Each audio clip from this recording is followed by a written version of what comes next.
So let's talk about how they really, really protect you on the back end. So at least from my experience, you're in the middle of the process, you get towards the end. Talk about the payouts and how they ensure that the contractor did good quality work and you're not going to get screwed as far as how they pay out and things of that nature. Sure. So once the 203K builds a scope of work with you, right, that agreed upon scope of work then gets pushed to the bank. It's an official estimate. That's a contracted amount that the contractor needs to do the work for, right?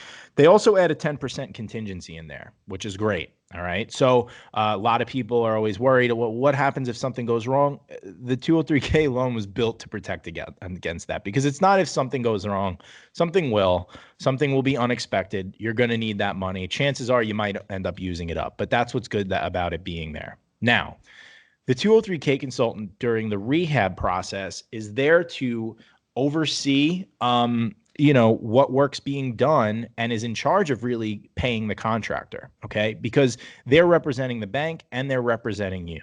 So when the contractor gets to a certain point, a couple weeks, they've gotten a little bit done, you invite the 203K consultant out, and the 203K consultant looks at the scope of work that you put together, that you submitted to the bank. And it's very, very detailed, and this is good. It works in your benefit. There's no guesswork here. It might say install 300 square feet of this type of tile, right? Very, very specific.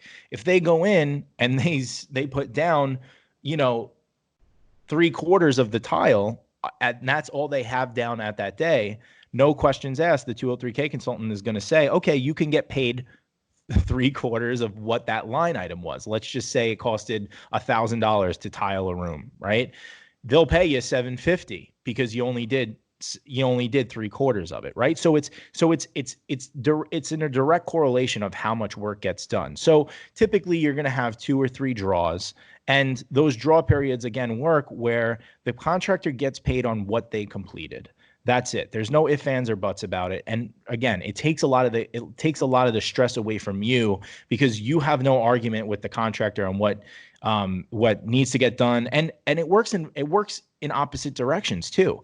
Growing up, my family was in the construction business, and I can't tell you how many times they would hold back money from my dad because, there was a scratch in one of the cabinets, and they're holding back 10 grand. You know what I mean? For a scratch.